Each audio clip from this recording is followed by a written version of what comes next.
Alrighty, guys, I'm here with Michael Janda, and honestly, I'm actually nervous. This is the first interview that I've done, and I've done many, and I'm actually quite nervous for this chat. And as a side note, I've literally prepared an intro in terms of who Michael Janda is. I've not done that before with any other guest, so that Wow, I says feel something. honored.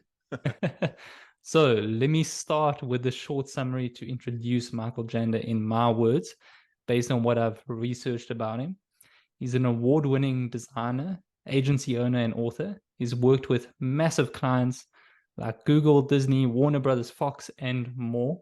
You also play piano, speak Spanish, bench press 300 pounds, and you have a black belt in karate.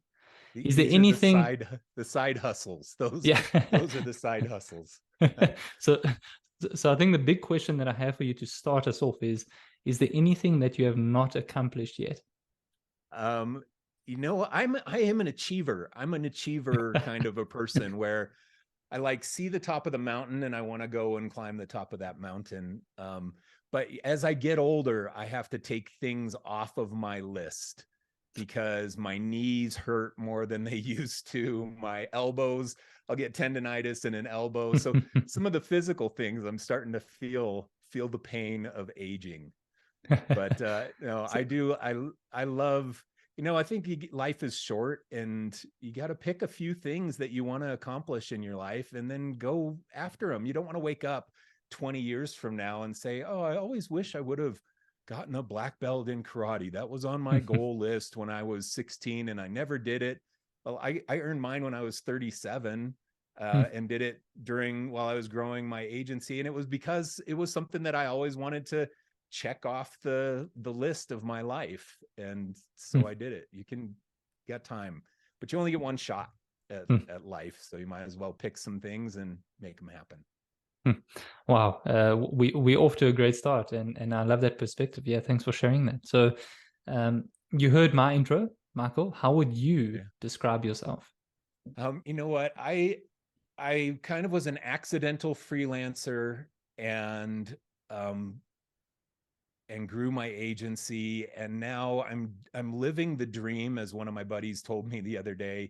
I'm living the dream because the thing that I loved to do the most throughout my career, where I was creative director for 4 or 5 years before I started freelancing, and I found that I loved mentoring a junior level designer and helping them produce higher quality work, and helping people navigate different client challenges and things. I always loved that piece of design leadership throughout my career, and then I was able to do a ton of that while I owned my agency and had a bunch of employees. But now I get to do that at scale to a lot more people by sharing content on social media channels, doing one-on-one coaching or group coaching or podcasts like this, where we get to chat and try and dig up a handful of little things that might make a difference in somebody's life when they're trying to navigate the craziness of being a creative person for a living, because it can get crazy out there for us.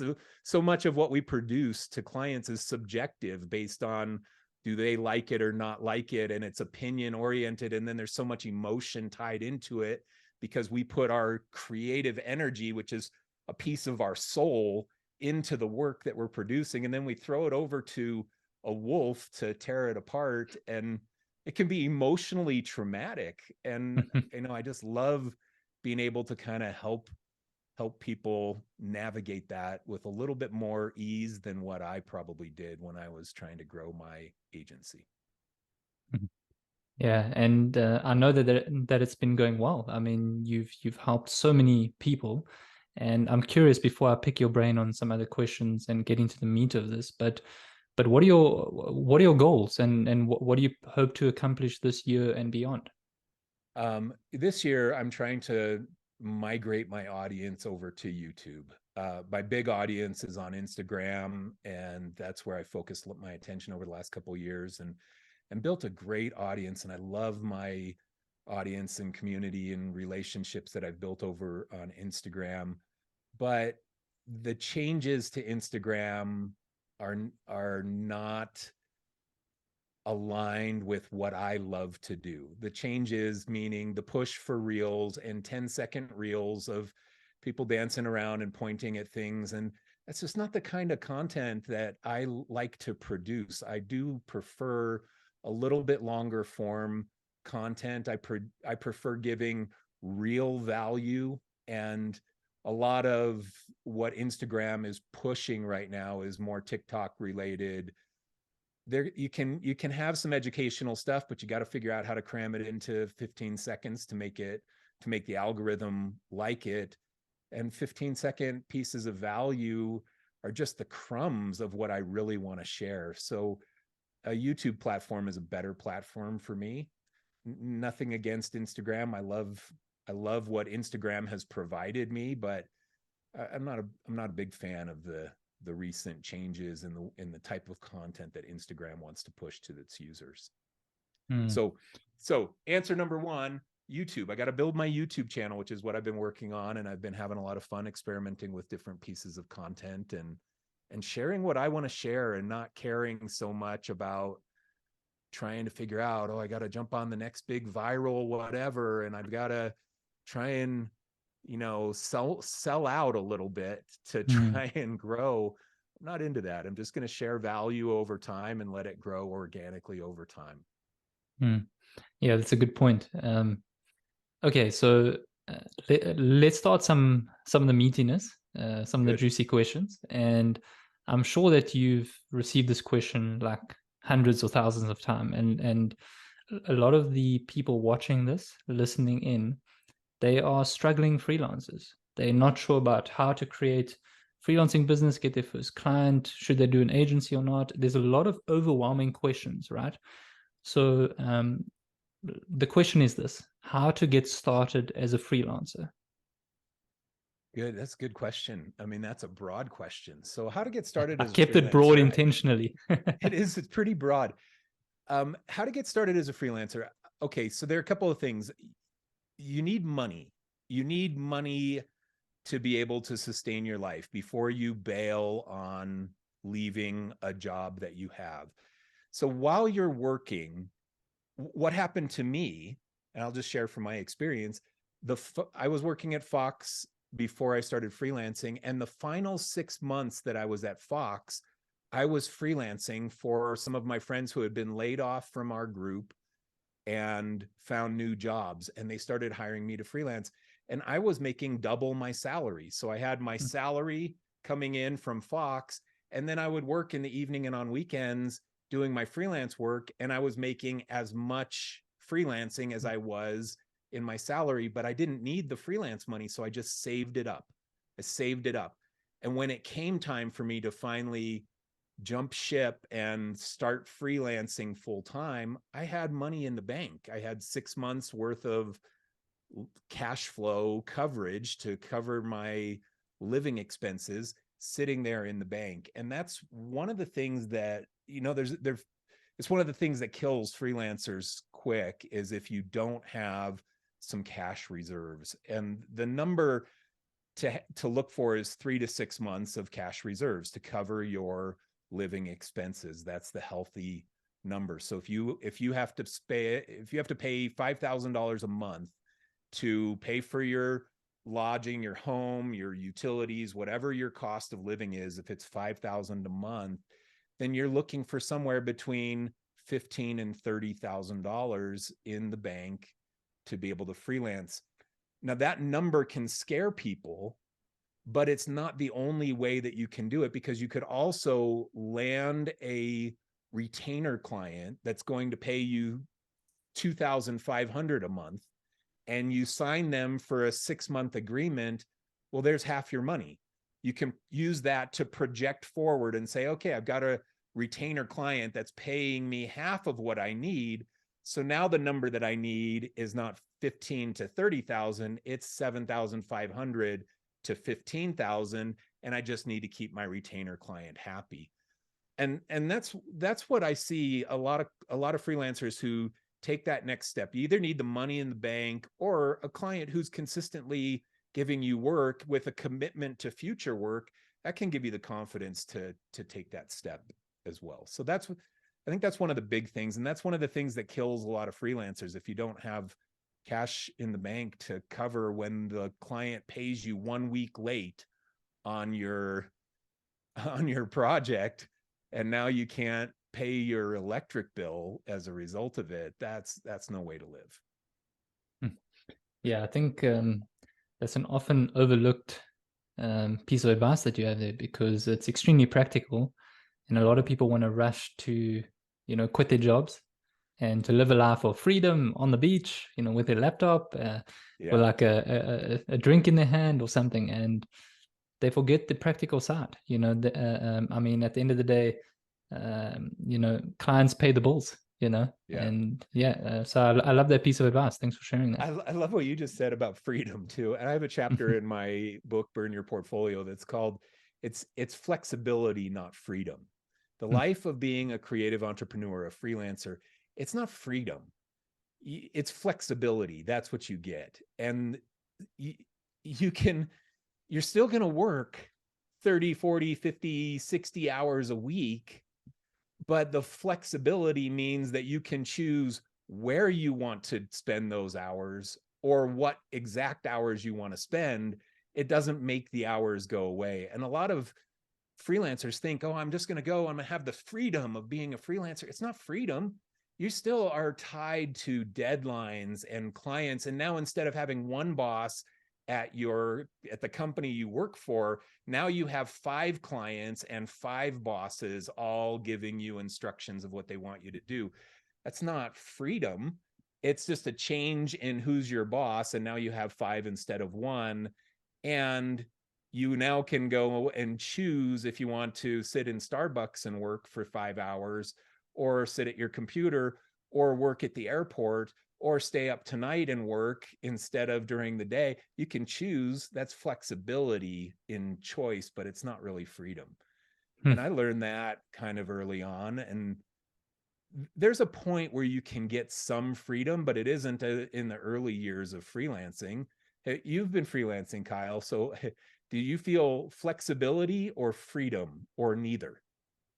Yeah. So first of all, I agree. I agree with that, and I love that use of word. So I'm going to be changing my my word from freedom to flexibility. I think it's a lot more accurate, and yes, I do agree. Later in life, as your business grows and all that, it could perhaps lead to freedom, but definitely in the beginning stages, it's more that flexibility side. And I mean, to answer your question now, because I'm juggling so many different things at the moment, because I did have a lot of freedom, now I've got a lot more flexibility. A lot of flexibility. It's good. Yeah. I did get to a point of some freedom. but it didn't happen until I had probably 15 employees, where I could take those longer vacations, but it never really went away. I still would check my email every morning, and I would check my email midday when we break for lunch, and then I would reply to any of the drama of the day in the evening. But I had 15 employees that were pushing the pixels around and navigating the day-to-day of the clients, but my responsibilities didn't go away to the company and to the leadership of the company. I still had that. And when the crap was hitting the fan on something, I'm the one taking the client phone call, walking around on the beach while my family plays in the sand, and I'm on the client phone call trying to dig out of whatever hole we were in at the time. Okay, so circling back to the how to get started part, because I love that perspective, and to make it more practical, to have some savings and all that. Now let's assume I've got that, right? So I'm ready. I've sort of figuring things out. I've got some cash on the side. Now there's obviously a lot we can expand on, but I want to just touch on a few things here. And a big topic is pricing. So how does one price their services effectively? And this follow-up question is, what type of services should they actually offer? Okay, well, those are both of those are big questions. So my pricing methodology is based on understanding 3 different variables that all affect how you price your work. And the first variable is how much money is it going to cost you to produce the thing for the client. So we'll take a logo as an example. I want to give you the 3-minute version of my pricing methodology. You have a logo, client asks you to design a logo. You sit back and say, okay, it's going to take me, I'm going to spend 40 hours on this logo. And my hourly rate is $50 an hour. So my logo should be $2,000. That's my number in my head. Now, that's only one of the variables. I'm not a fan of billing by the hour or even calculating your price by the hour, but you have to know that number first because you don't want to bid lower than that number. Otherwise, you're cutting into your profit or even your ability for the project at all to be profitable. It could be unprofitable if you're below that number. So variable number 1, you got to understand your production costs. Variable number 2 is market value. What are all the other freelance designers out there that are like you charging for logos? And in your situation, Kyle, you're in South Africa. So you look at and you say, okay, other designers that maybe they're not all in South Africa, but that's what I need to understand. How much are designers in South Africa charging to clients in the United States for logo design? And you do some research and you can find this information, maybe not specific to country, but you can find information on logo price ranges. And you'll see things from, 20% of people are charging less than 500 and 40% of people are charging somewhere between 800 and 1200. And then 25% are charging in the 1500 to 2500 range. And then you have 5% charging 10,000 or more. So you'll find these surveys on the internet. Just do a search for how much do people charge for logos, and you find all kinds of articles and surveys. So that's market value. We got to understand what other people are charging because it affects our ability to charge our client. If you're way too high on the end of the spectrum, the client is looking at it and they'll say, it's called cost of the best alternative. They'll say, I'm not going to hire Kyle for a $7,000 logo when the cost of the best alternative, another designer who does good enough work like Kyle, is going to charge me $2,000. All of a sudden, you can't justify the higher price because you're too far on the high end of market value in the perception of the client. So we have to understand what other people like us are charging for the same type of work. The third variable, and let's just say for the sake of this that you do a little research and you find that logo prices are $2,500. So you know that your production cost is $2,000, your market value is around $2,500. Your buddy told you that he's charging $2,500 for logos. You went to university with him, and so you kind of got a sense that that's a good number for me. And then the final budget number, the final variable number is client budget. How much does the client have or want to spend to design this logo and solve whatever business problem they're trying to solve? And you have that conversation with the client. You ask them in this discovery phase of conversation, you say, okay, this is great. Love all the information you've given me. One final question. What do you have a budget you're trying to work with to do this logo design? That's one way you can do it. Or you can throw them a range. You can say, okay, this is great. We usually logos on the high end will be around 3,500. On the low end will be around 2,500. Is that a price range that you're comfortable in? And you can get a response from them. So you can either ask or you can give them a price range. But either way, you're going to get a sense of their budget if they're comfortable with that range. Now we have 3 variables.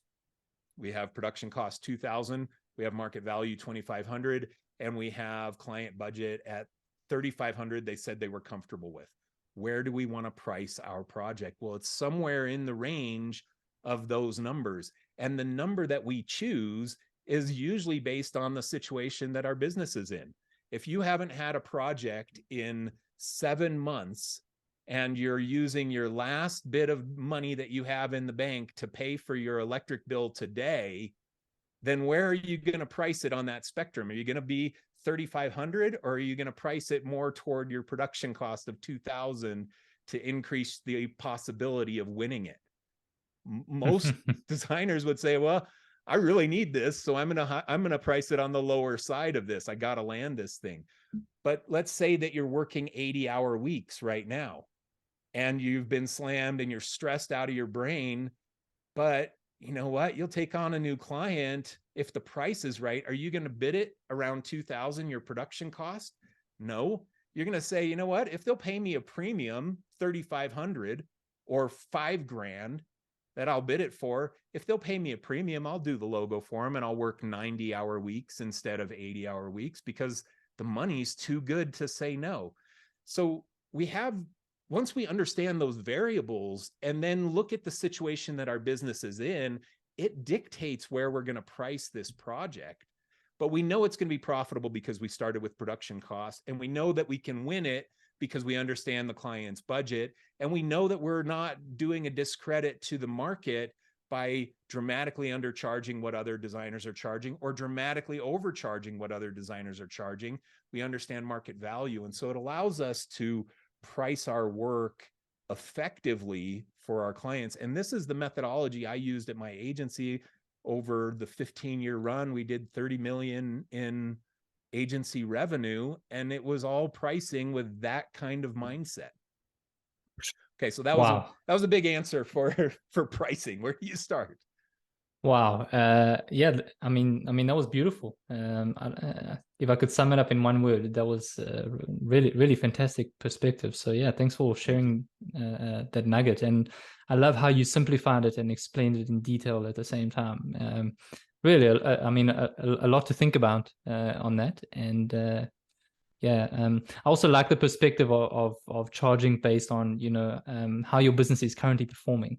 I've not heard that perspective before, and I think that's really insightful. It's the reality. It's the reality. We always have different circumstances. Take one, like this client, they're kind of, you don't really like them. You're sitting in discovery meetings and they're kind of a jerk. They're a little bit blunt. You're a little nervous that they're going to be difficult to work with. Are you going to price it on the high end of the spectrum or the low end of the spectrum? Well, in that situation, you're going to say, well, I'll work with them, but they better pay me a premium for the pain in the butt tax that I'm going to have to charge for that client. Or if they come to you, I have a bunch of different scenarios in my content on where we price these things. But if they come to you and they say, hey, Kyle, yeah, we're getting bids from 5 other designers on this. We're getting bids from 5 other designers, and we just need a bid from you. And you haven't had work in 3 months, and you know you're competing against 5 other designers. Are you going to price it on the high end or on the lower end? The circumstances dictate where you should choose your price for that project, because you want to win it, you need the work, and you're in heavy competition with other people to try and win that project. So we really have to understand and analyze, what situation am I in right now in my business? Because the last thing you want to do is say, oh, I heard that I should be charging $8,000 for logos because that's what they're worth to companies. And then all of a sudden you start trying to charge that, and you lose every project, and you have no cash flow as a result of it, because you bumped your price from $500 logos to $8,000 logos. And now you just destroyed your entire business as a result of it, because your business wasn't positioned right to generate that level of pricing. Yeah, lovely. So circling back again, you know, we've gone from the first stage of like practical side, having some finances. Well, we've learned, you know, some pricing nuggets. Amazing so far.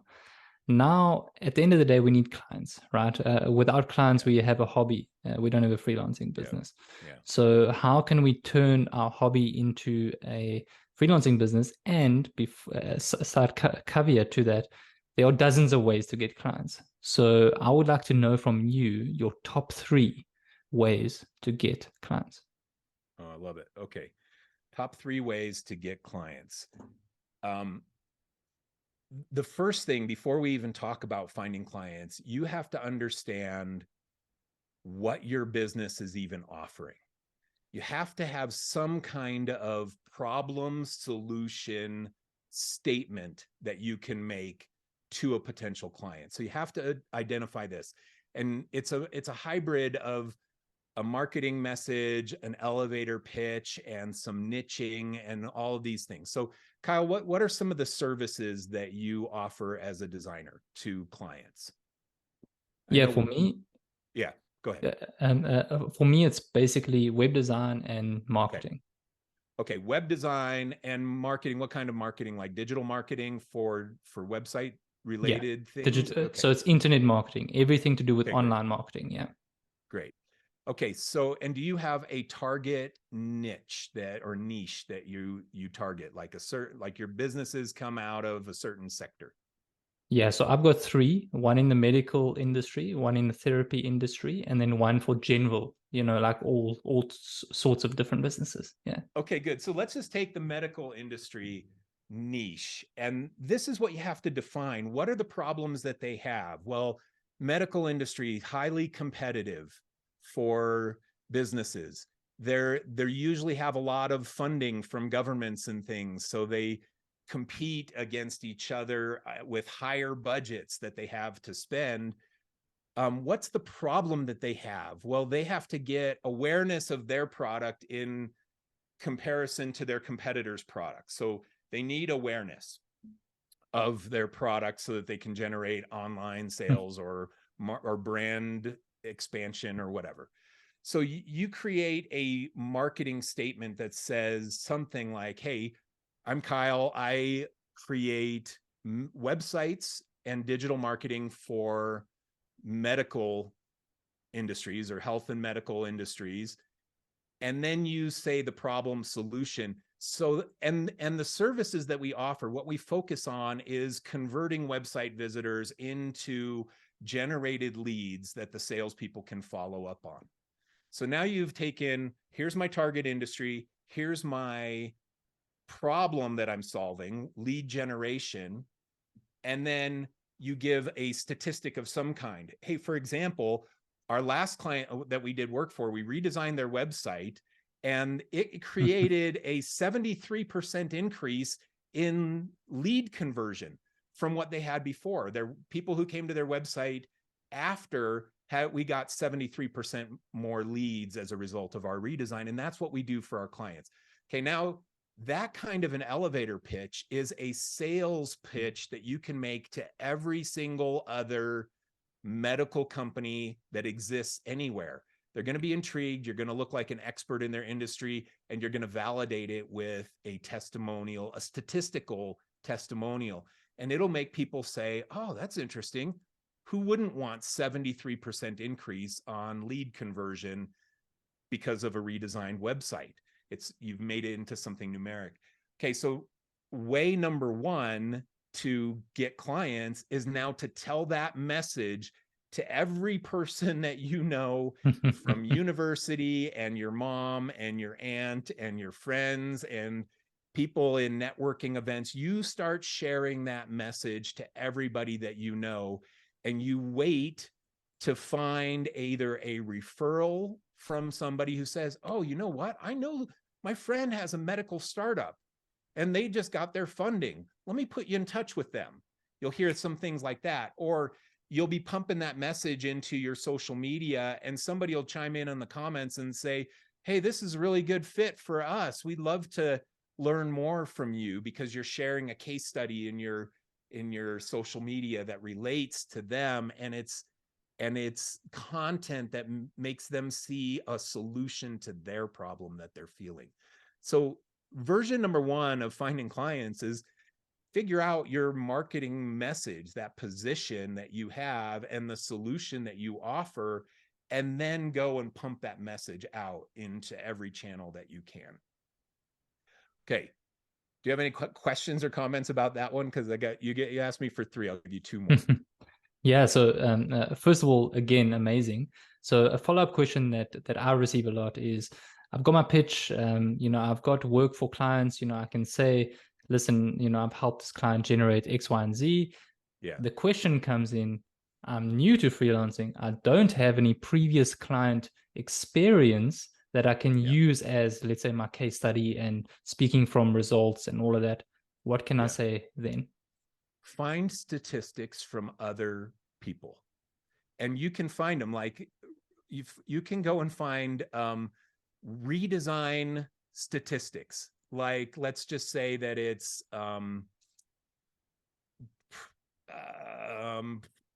what's give me a medical, like one of your clients. So who do you have, a big client that you've done some medical stuff for? Yeah, so it's pretty interesting because literally today I had to record a presentation for a lead. And basically what I had was all I did was I showcased exactly what we've done for other clients. So I showed Yeah. him, here's the Google Maps, number one. Here's the Google search results, number one. And I use the different cities, for my different clients, all number one. And I don't say, okay, this is great. I say this resulted in over 50 bookings on the website alone, not even the calls, which in equivalence in this case they are local clients, so they are the rand value. So let's say the dollar value is X, and I want to showcase that before I showcase my pricing.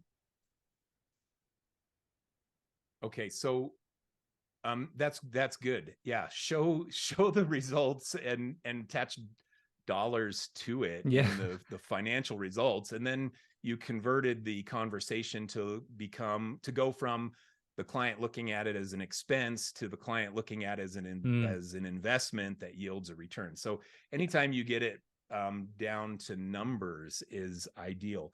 Let's just say that you have a client, like, or you do some research. You asked, okay, you're a new freelancer and you don't have any of your own statistics. Then find statistics from other case studies around the web that you didn't do.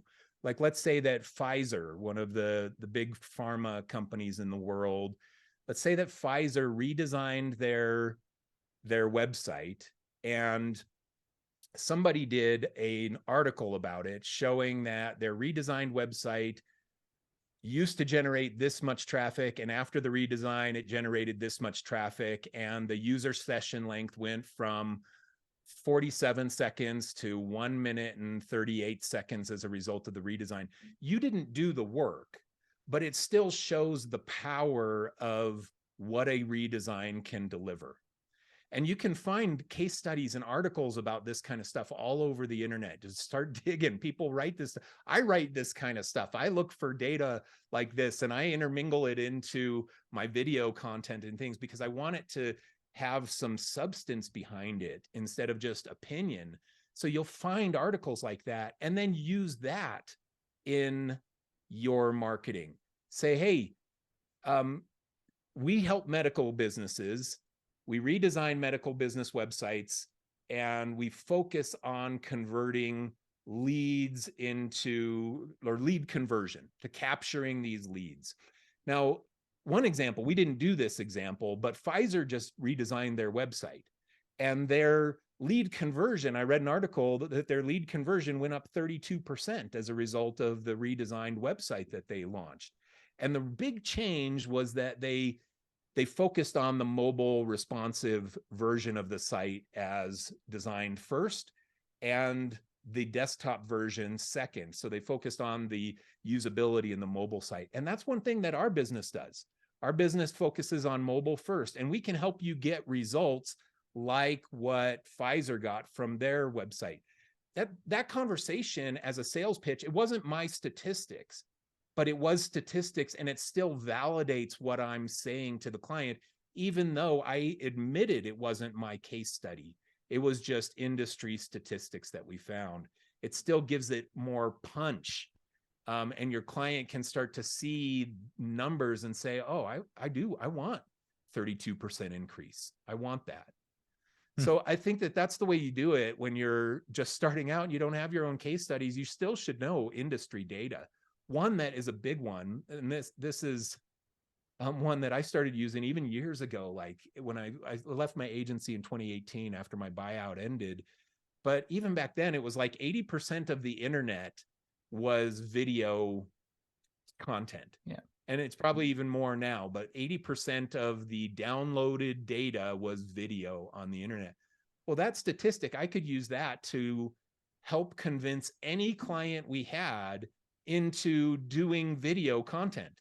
Hey, you're missing the boat here. 80% of the entire internet is video and you're not doing any video. Why don't we create a video reel for your business?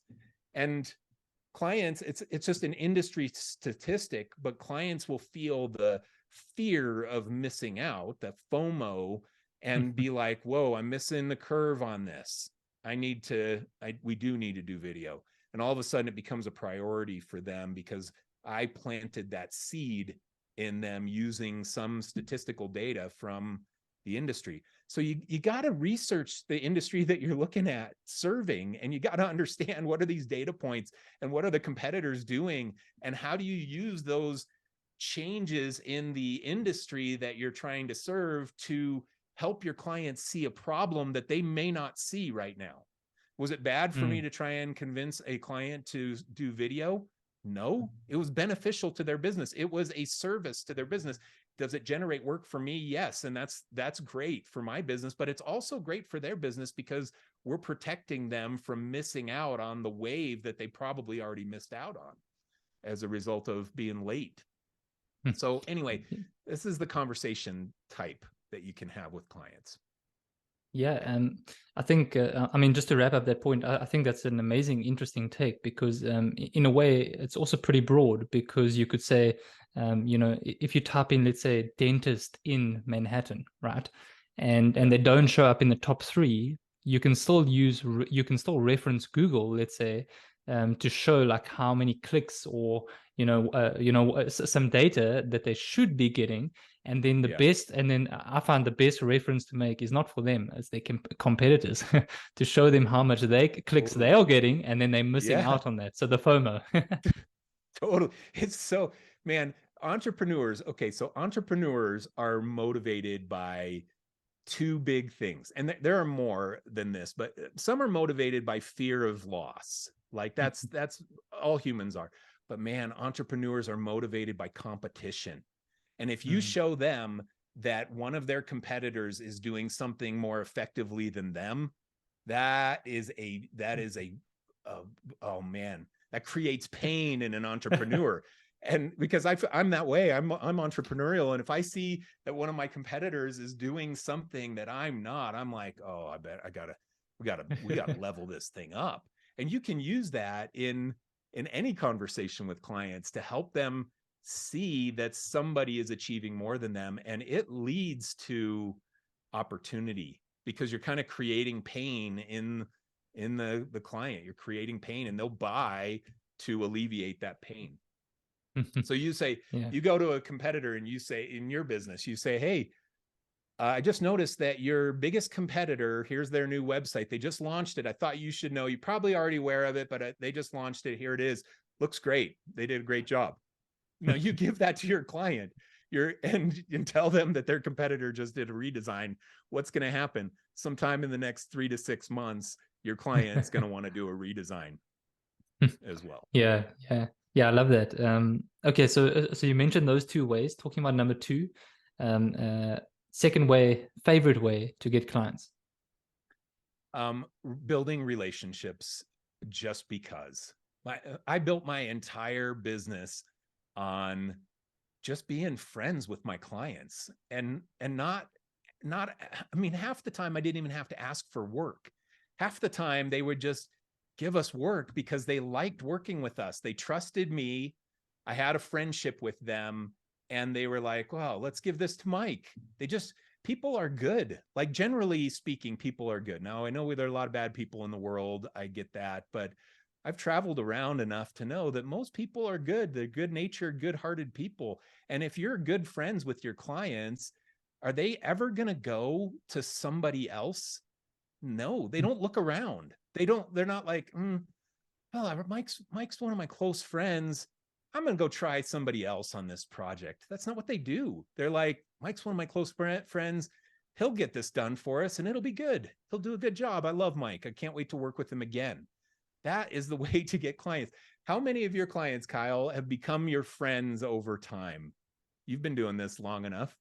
Yeah, I mean, I would say good friends, Yeah. like people that I talk to.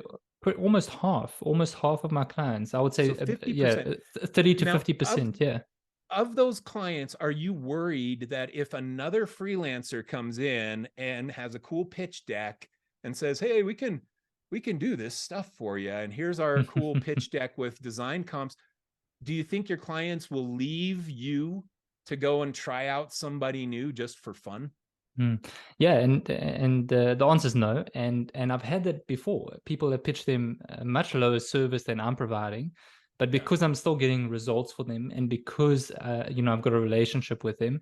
I mean, yeah, I mean, as you say, the relationship is underrated.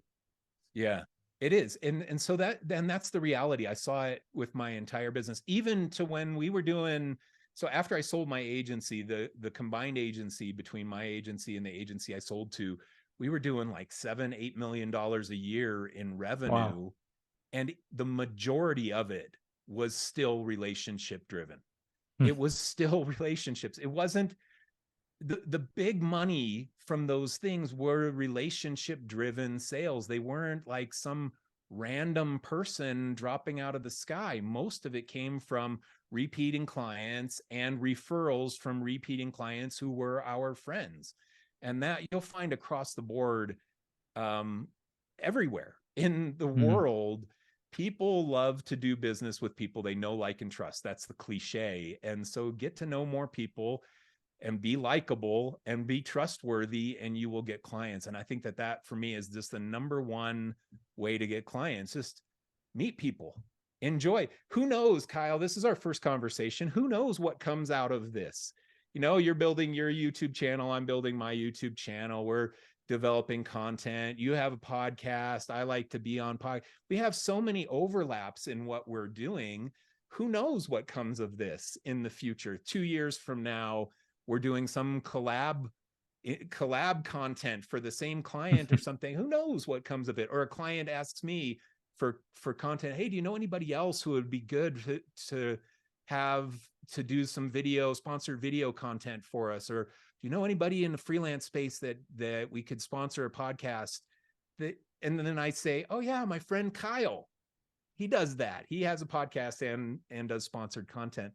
You just never know what's going to come of it. But is that why we're on the conversation right now, so that we can use each other for future opportunities? No, we're just here talking as new friends, having a conversation about the industry, and then we'll retain this friendship and build on it over years to come. And then doors will open as a result of it. And I saw this in my business going from one client to three. So the first year I probably had 3 clients. And then the next year of freelancing, I probably had 5 clients. And then the next year I had like 10 clients. And then 10 became 20.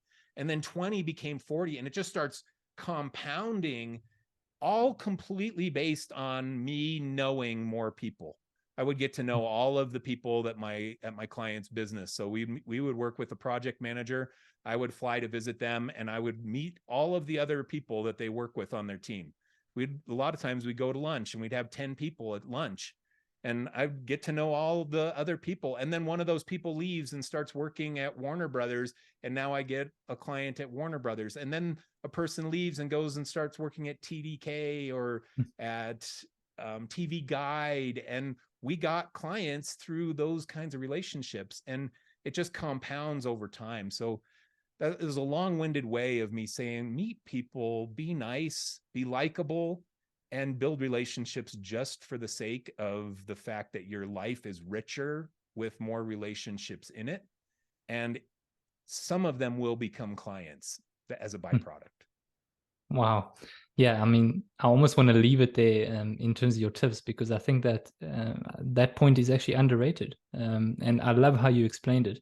But I am curious, if you have a top way to get clients, please do share it. Otherwise, we can Okay, leave it so on that. the third way, ask for referrals. Ask for referrals. And as creatives, in these first 2 ways was a lot of passive style sales. but don't be afraid to do active sales. And let's just not say ask for referrals. Let's say ask for opportunities. So don't be afraid to reach out to your client that you haven't communicated with for a few months and send them a message that says, hey, I'm just doing some planning for the next quarter of my production load. I loved working with you on this project 3 months ago. Do you have anything else coming up that I could keep on my radar? We'd love to work together again. So you're asking for an opportunity, then that's a way that you can do it. Or ask for a referral. At the end of a project, you had a successful project with a client and you say, hey, we loved working with you on this project. We loved how it turned out too. And we're so grateful that you got the results that we had talked about at the start, 32% increase in conversion. That was great. Do you know anybody else that might need the types of services that we offer? And you intentionally ask for the referral. So that's way number 3, and it's more aggressive than the first 2 that are more passive. But man, don't be afraid to do that. There is power in the ask. And if you read any sales book is going to tell you that there's a certain moment when you have to go in for the ask. You have to try and convert the lead into a yes answer. So don't be afraid to start doing that in your business. I promise you'll get more work if you proactively ask for it than if you sit behind your computer and hope that something falls out of the sky. Yeah. Okay, Michael, I mean, we can literally chat for another hour, very easily. And I do want to respect your time. So I basically got, I think, 2 main questions to ask you, if that's okay with you. Yeah, or I can. great. Okay. Yep. Yeah. Okay, so you talk a lot online about residual income for web designers, and I think it's personally, I think it's crucial. It avoids that valley income. It's very easy to make a 10K once-off month, but what about the next month? What about the next month? Yeah. And I'm curious to know how you would describe residual income for web designers, and how can freelancers do it? Okay, so residual income for web designers, there are a few different services that you can offer your web design clients. Service number 1 is just website maintenance. Charge your client $500 a month and you commit, it's like an insurance plan for the work that you did. If there's a bug, you'll fix it. If the server goes down, the client calls you. They don't have to call GoDaddy and figure it out. There's a plugin that needs to be updated on WordPress or something. You'll update it. You will keep their site running, and you run checks on it. You do a QA every other week or something and run a QA check. You run a link break check. You actually provide active services to keep their website optimized. And you check it. A lot of clients are updating their own site from a content management system. You check and make sure that they didn't upload a 4 megabyte image when it should have been a 200 kilobyte image. You check for these kinds of things. So website maintenance is an easy service to add on to the back end of a website project. Another one is SEO. SEO, yeah, you built the site. Now let's do the digital marketing stuff, Kyle, that you had mentioned. It's SEO, let's get traffic to it and let's get you number 1 placement in these keywords, and let's do that piece of it. So search engine optimization is a service you can offer. Content marketing is a great service that you can offer. So you tell the client, hey, let's create 4 blog posts for you every month and we'll post them to your site. So we're going to hire a writer, we're going to write the blog posts and we'll post them to your website every single month. And that will help stimulate search engine interest in your business, and it will position you as a thought leader. So we'll take that off your plate. Here's a price for content marketing that we can offer. And then the final one is conversion optimization. Conversion optimization, sell your clients on this. Every single month, you're going to run A/B tests on 3 different pages, their most high traffic pages. And you'll run an A/B test on trying a different product in the main promo, trying 2 different images, trying 2 different headlines, and you run A/B tests for them and you generate the winner and then you've improved conversion minimal by minimal. Like, oh, we had a 1% increase in conversion on this one, and then we had a 3% increase in conversion on this one because we changed out the image. And you do that every single month, and you're tweaking the dials of the success of the website. When you try and sell that to a client, you can put them on a 3-month, 6-month engagement to do conversion optimization on their site every single month, figuring out how do we improve this to make people click. I wonder, and I don't know the answer to this, but I wonder how many people Amazon employs that are just doing conversion optimization on their website every day. Their whole job is to move the button 1 pixel over to the left, 1 pixel up, and test if there's any difference on conversion as a result of these micro improvements that they make. Certainly, they've got to employ tons of people that are completely focused on that. And all the big ones, Alibaba and stuff, these biggest e-commerce platforms in the world certainly are doing that, because the amount of money in the micro improvements is gigantic to the big companies, and it's usually can cover the cost of your service and add profit to the client, even for the small companies. Yeah, I love that. Thank you for for sharing that, Michael. And I mean, you brought up Amazon. Just an interesting caveat. This story, when I read it years ago, it actually got me inspired to create websites, because I love the psychology of changing these things. I'm sure you've heard of the Amazon $1 million button or $400 million button. That story. But I don't know the story. Tell me the story. So how do I not know this story? Yeah, wow. I think it was $400 million. If you type it in, $300 or $400 million. And basically that was additional revenue that Amazon generated in a specific period, let's say over a period of a year. And all they did was change one word in a button. Instead of the word register, they changed it to continue. The whole onboarding process was exactly the same. They just changed the word register to continue. And after I read this article, I was blown away that you could make these small changes and it could make big differences. And I did exactly the same when I worked in various different jobs and so on and so on. But I mean, that's a great point. And I love that point that you mentioned. Okay, so I looked it up. It's the $300 million button. And I love this, and I'll bookend the start of our conversation about using industry data to sell your clients. You don't have to be the one who changed the button, but you can tell that exact story when you're selling conversion optimization to a client. So you finish your website and you sit with the client and you say, okay, we got the website live. It's all great. One of the things that we love to do at our business is to optimize your website for conversion over time. And what that means is that we're going to run tests and tweak things and see which version of the homepage promo performs better, and then we'll keep the best one live. So we run these A/B tests. And let me give you an example. Amazon did this in conversion optimization in one of their things, and it resulted in $300 million of increased revenue. And all they did was tested changing the button from register to continue, and it resulted in $300 million of revenue. That's what conversion optimization is. We're going to test things like that on your site. And no, it's not going to generate $300 million for you, but even if it generates an extra $300 for you, it'll be worth the effort to do it. How would you like us to put together a proposal for conversion optimization for you? And we'll talk specifics.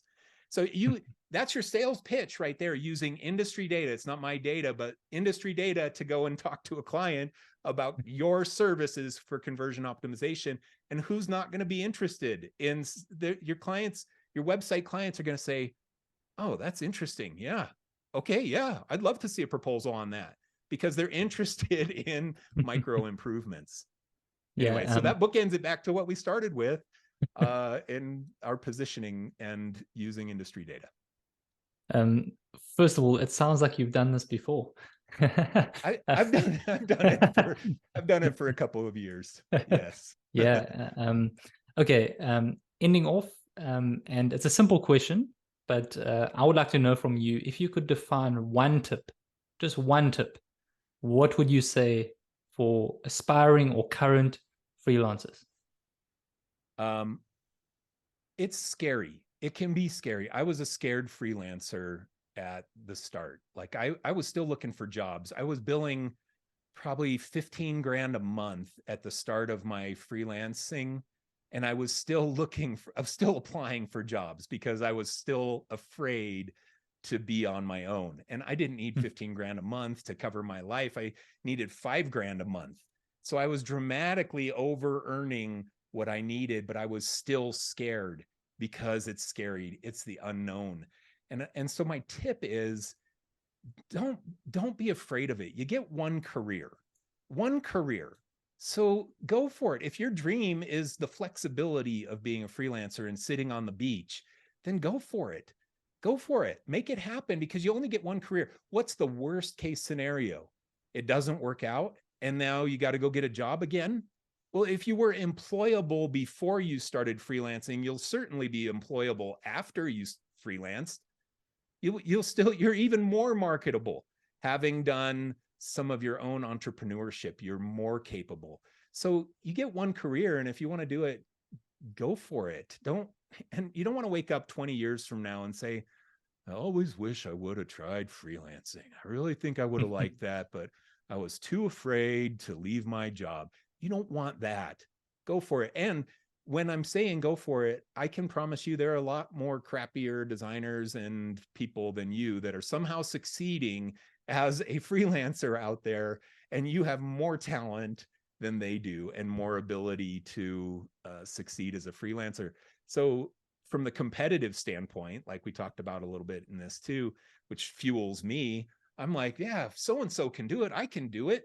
Yeah, you should be looking at the world that way. And I promise you, there are some freelancers who are less talented that are somehow making a go of it. You certainly can too. Amazing. Michael, fantastic. You've got books and courses. Where can people buy it? You can go to michaeljanda.com and I've got links to all of my stuff there. And you can find me more Janda on social platforms, YouTube, Instagram, everything but TikTok. Somebody took more Janda on TikTok and they have one post on there. So on TikTok, I'm even more Janda, but everywhere else I'm more Janda. So feel free to follow me. I give a lot of free content away too, so it's not all just paid stuff. I got a lot of free content that'll be helpful to your business.